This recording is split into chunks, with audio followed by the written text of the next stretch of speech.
ব্যবসার মধ্যে যখন সততা, সত্যবাদিতা যখন থাকে না, তখন রব্বুল আলামিন রহমত বরকত ব্যবসার থেকে উঠিয়ে নেন।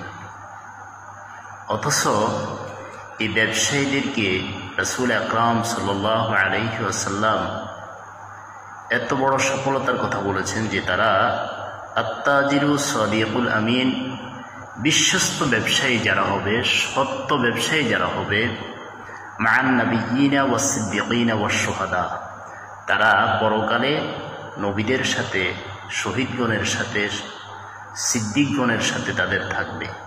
সুবহানাল্লাহ।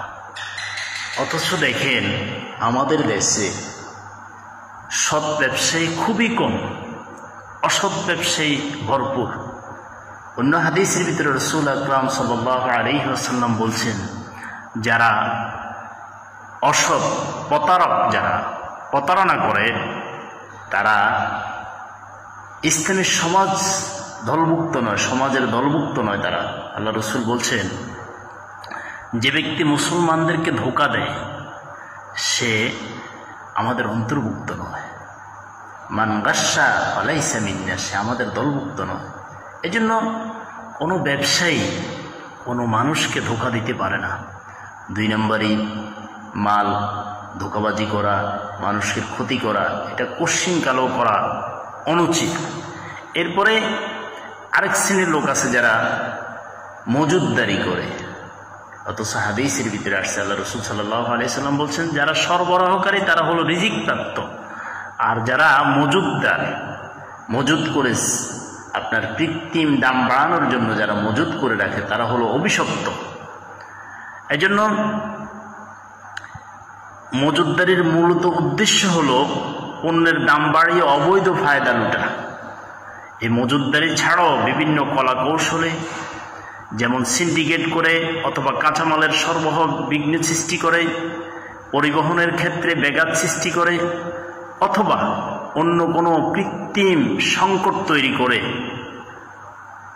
দ্রব্যমূল্যের দাম বাড়ানো, এটা অত্যন্ত পাপ, মহাপাপ, জঘন্যতম অপরাধ, যেটা সমাজকে নষ্ট করে, মানুষগুলা কষ্ট পায়। অথচ দেখেন বিজাতির ভিন দেশে, আমাদের বাংলাদেশের প্রায় 95% মুসলমানের দেশে আমরা এরকম অধিকাংশ মুসলমানের আমরা ব্যবসায়ী, কিন্তু এই সিন্ডিকেট করে, যেখানে আপনার আইনের চোখে ফাঁকি দিয়ে মানুষকে কষ্ট দিচ্ছি, কখনো আলু নিয়ে সিন্ডিকেট তৈরি হয়, কখনো মশলাপাতি নিয়ে, কখনো নিত্য প্রয়োজনীয় দ্রব্য নিয়ে, এক এক সময় এক একটা নিয়ে তৈরি হয়। অথচ এই ব্যবসায়ীরা তারা যে এই সাময়িক ফায়দা লুটানোর জন্য মানুষকে কষ্ট দিচ্ছে, পরকালীন তাদের আযাব গজব অপেক্ষা করতেছে। যে বিজাতীয় দেশের মধ্যে দেখেন মানুষকে কষ্ট দেয় না, যত রকমের হোক, তারা পরকালে বিশ্বাস না করলেও তারা কিন্তু মানুষকে কষ্ট দেওয়া এটা তারা সহ্য করে না। অথচ আমাদের দেশে যদি বলা হয় বর্ডারে বা চিনি আমদানি অথবা পেঁয়াজ আমদানির কোনো হয়েছে, পত্রিকাতে খবর আসছে, সাথে সাথে যদি পেঁয়াজের দাম 60 টাকা থাকে সেটা 120 টাকা ডবল দাম হয়ে যায়। এই হলো আমাদের দেশের ব্যবসায়ীদের নীতি। নাউযুবিল্লাহ। আল্লাহ আমাদের সবাইকে বুঝার, মানার তৌফিক দান করুক। আমিন।